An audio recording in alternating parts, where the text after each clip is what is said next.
So let's see. I've got my pumpkin, which I made yesterday. It's been sitting out here in my garage for about 7 hours at this point. So it is no longer soft and squishy. This is the consistency that your pumpkin might become if you don't pay attention to it for a little while and get distracted. It's sitting out in the sun or something like that. This is a dangerous thing. I'm noticing the bottom is a little softer than the top because it didn't get as much air. It was out in my garage. So my garage I left it in my garage intentionally because it's a little warmer in my garage than it was in the house. Which is why it's definitely something I can pick up, and it's not going to flop around, but it's still soft enough that I can easily change the form. Okay. The bottom is not so designed. The top has a dent punched into the middle, and then as you can see, I ran the pencil around the edge.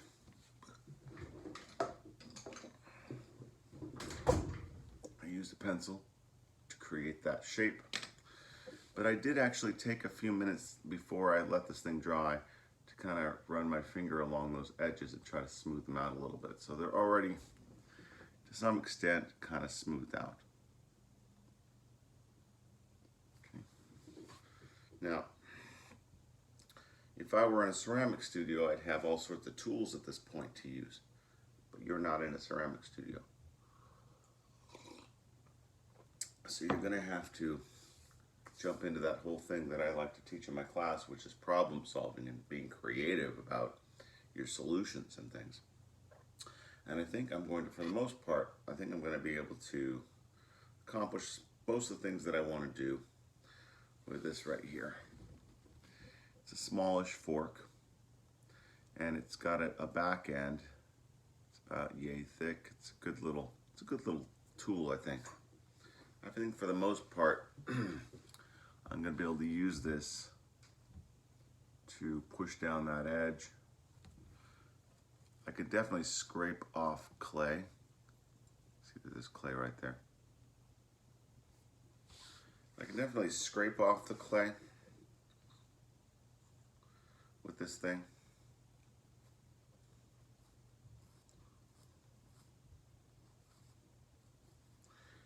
I'm going to clean up one edge, one lobe. So I would call these things lobes. And I'm going to take a few minutes here, and I'd love to say I'm going to fast forward this, but with the amount of time I have today, I don't think I'm actually going to be able to do a lot of editing. So I'm just going to have to put this video up whole.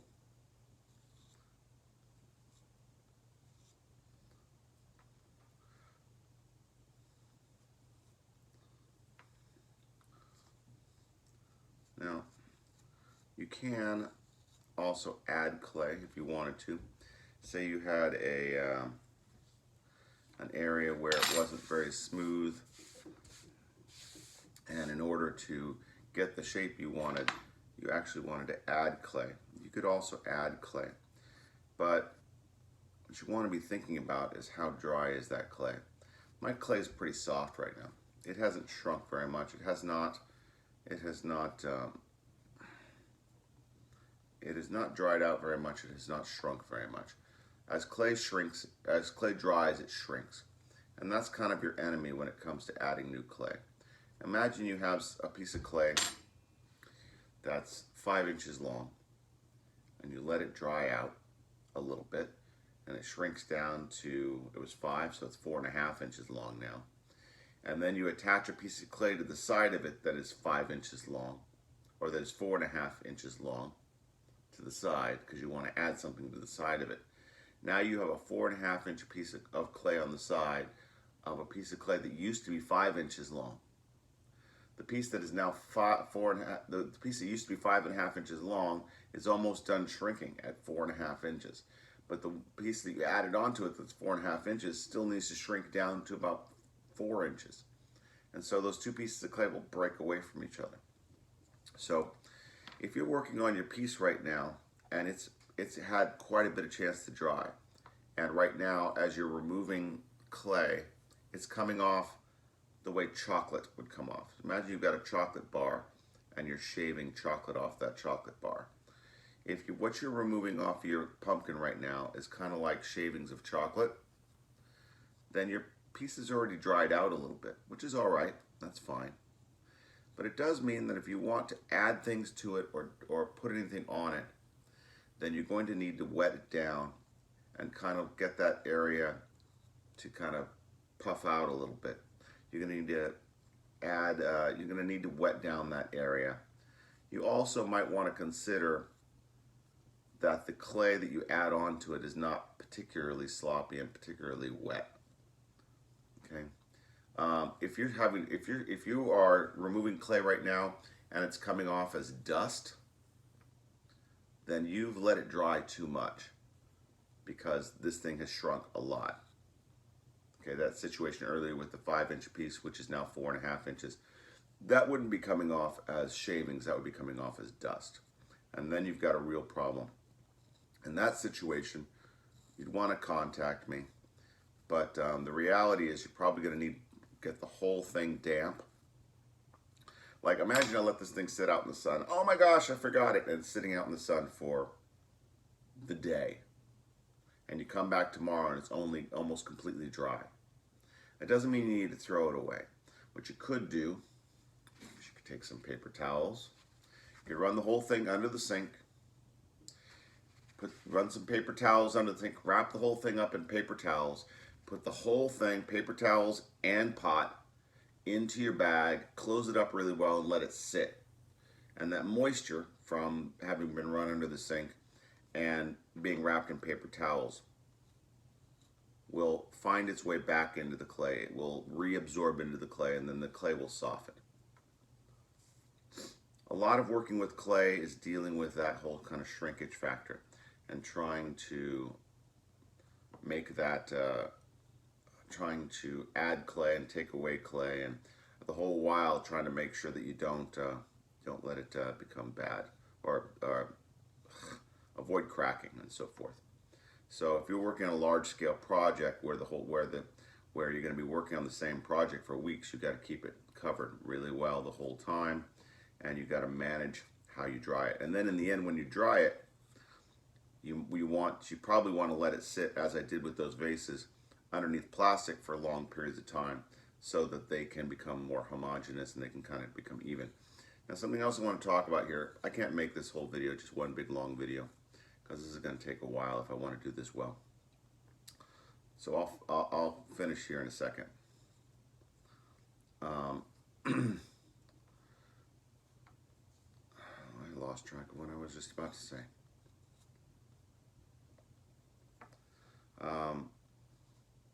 Working with large projects, keep it covered.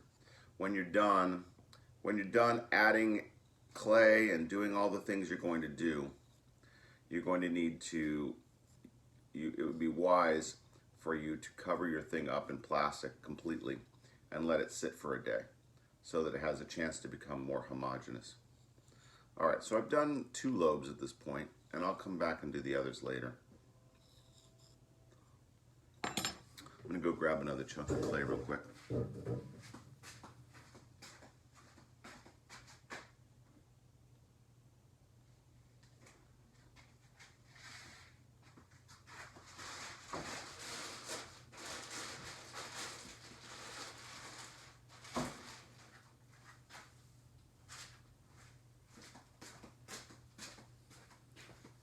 The bag of clay that I was using for this pumpkin was across my room and I forgot to close that bag. So the clay that I'm working on is definitely a little stiffer than I want it to be, which is probably a good thing for this pumpkin because this clay is a little stiff, which means that it's already shrunk slightly, which means it's less likely to have a problem with the pumpkin that's going on. But at the same time, I shouldn't have left the clay out. I'm going to need to do like I said. I'm going to need to spritz it down with some water and then close the bag up to try to get it to reabsorb. All right, so once you have, hopefully you can see that this has been a little carved and shaped to look a little nicer. This is you're looking at the 2 sides that have been kind of carved a little bit, as opposed to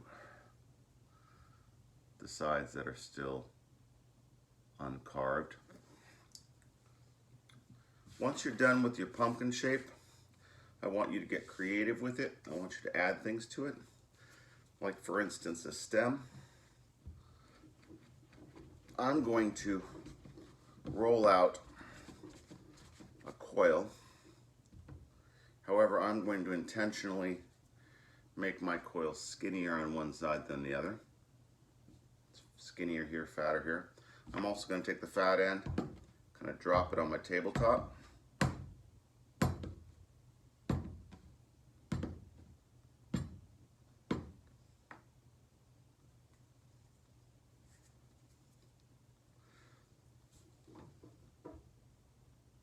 This is just the way I'm doing mine. Doesn't mean you have to do yours exactly the same way. You're welcome to be creative with yours. Okay?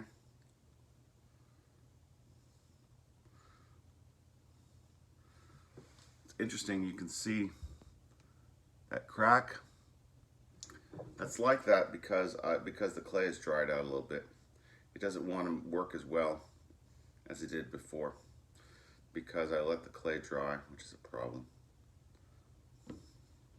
Now I'm worried about my handle cracking. Except that because of the way I'm going to be putting this thing on here, it's not really going to have any stress on it. And that's important too. On your pumpkin, the biggest issues that I have with these pumpkins in the past is that people design them in such a way that they easily get broken. If you think about it in your kitchen, and you've got stuff in the kitchen that are made of ceramic and they get broken sometimes. On a coffee cup, it's usually the handle gets broken, because it's sitting out and away from the cup. And that means that it's easy to get bumped into and then broken off. Okay, so I'm going to take this piece here, the stem, and this thing, and I'm going to, and I would not, normally I would not do this until the whole pumpkin was done and I had done all the things I wanted to do. I'm going to add a stem and I'm going to have it work over to the side that I already cleaned up. And then I'm going to talk to you about other things you could do. And then I'm going to clean up the rest. Usually I would clean up the entire pumpkin, make it look really good. I'd probably soften it a little bit. I'd put some paper towels over it, let it soften up a little bit to make sure that it has not shrunk very much. And then I'd grab the fresh clay and start adding on to it. But let me just add this stem real quick. So I'm going to definitely, because this is dried out a little bit, and this is even dried out a little bit, I'm definitely going to want to score this thing significantly on the top and aggressively. And I'm going to want to do the same thing on the top of this pumpkin here.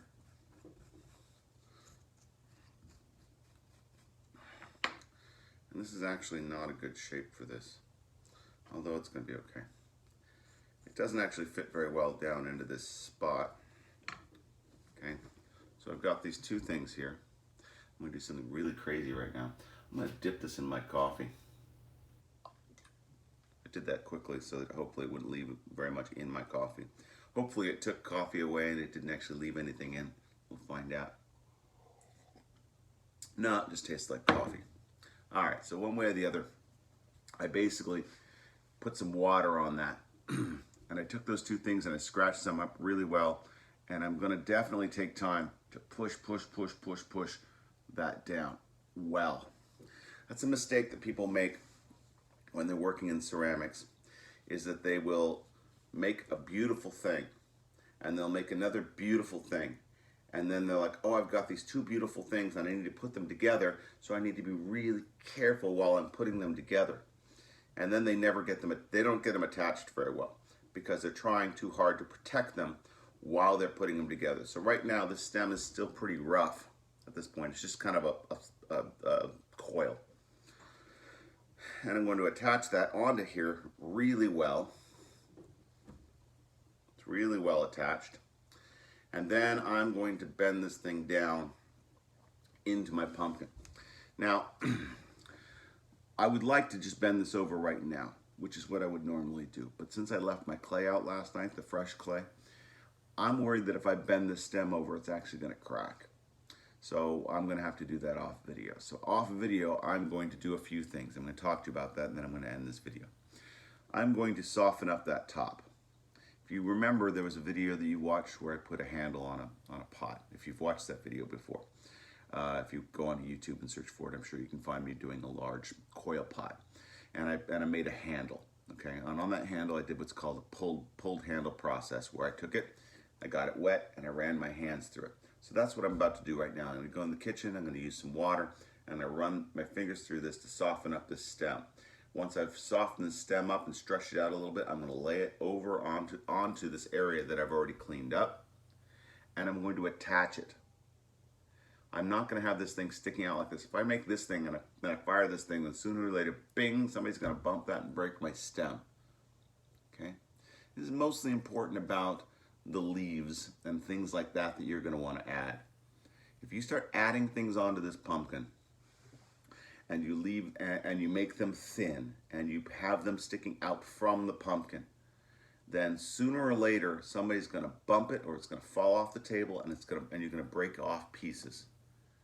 Okay, so that's something you need to think about while you're working on this pumpkin. You need to try to make it sturdy and strong. You want it to be fired. I really want you to have this thing when you are 50 years old.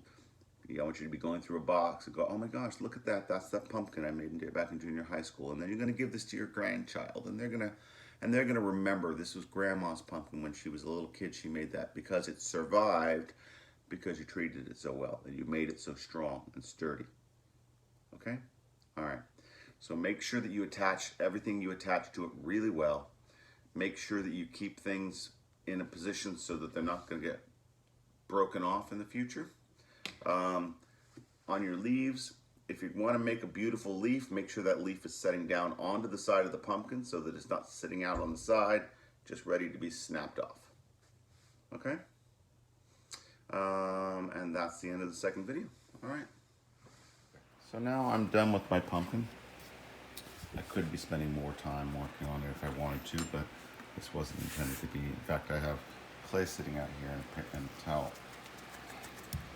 which I was doing so that I would have some clay handy to be able to, now it's no longer as dry, it's much more workable.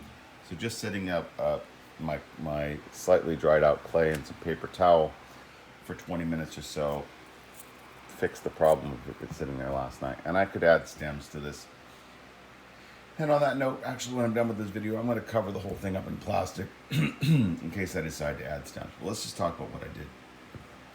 So I cleaned up the lobes. It's still a little rough, and I could easily, if I wanted to, I'm not sure that I actually want to because I kind of like that kind of rough kind of texture of it. If I wanted to, if I let it dry out more than this, then at this point, I could easily take a kitchen sponge to this thing and kind of blend it and make the whole thing smooth. But I'm not sure I really even want that. I think I kind of like it looking somewhat mottled. I like to see that it was made by hand. I like to see the tool marks. That's just a personal thing. I ended up using a pencil quite a bit. This pencil that has the erasers missing on this pencil. I found this edge to work really nicely for creating lines. I also found that I was using the pencil lead in the end to kind of do detail work, kind of clean things up. So the lesson there, so I basically just used those two tools right there. The lesson there is to look around your house and see what you can find that might help you to get what you want. You should also note that I wanted something about this. You see how there's like gaps underneath here? As I rotate around, you can actually even see light underneath it. That's just something that I wanted. It's not necessarily, it's not required in any way whatsoever. And what I'm talking about is the fact that I kind of dented in the bottom, because I noticed the bottom was soft and I could either try to reshape the bottom or something. But in the end, I poked a hole because by adding the stem, I added air back in, and I wasn't going to be able to push down in the center. I wasn't able to cave this in unless I poked that hole. That hole didn't need to be anywhere near that big, by the way. I could have easily just poked it with a needle if I wanted to, and it would have been fine. So you don't feel like you need to poke a giant hole in your pumpkin. But I put that hole there so that I could create that kind of that negative space going around the bottom of the lobes of that pumpkin. Once again, that is just a choice that I made. That is not a requirement in any way whatsoever. I'm just talking about the things that I did so you can think about it. You can see I took the butt end of this, if I can get this on the screen, where am I? There it is. the butt end of that, of the fork, and I scraped along these edges to try to give the stem some sort of sense of looking like an actual pumpkin stem. I also took a pencil and jabbed in the front of the tip of that to make it look like it's the kind of the stem's been cut. Now, you're welcome to carve a pumpkin face into this thing. You can be as creative as you want. If you want, you could. Well, no, I was going to say you could make two pumpkins and stick them together. But you could make a tiny little pumpkin and put out, actually, I don't want to get into specifics and then see all this stuff actually happen. I just want you to know that you can be as creative as you want with this. But you want to recognize that I intentionally took this stem and stuck it down to the side and made sure the stem was thick enough that if I later on in life ding this thing, it's not going to break. Because it's being supported by the side here and it's got thickness to it. It's not sticking out really high, ready to get caught. It's got enough space that I could actually hang this if I wanted to later on, which is kind of nice. It just occurred to me. But please be creative, have fun with your pumpkin, and there you go. That's the end.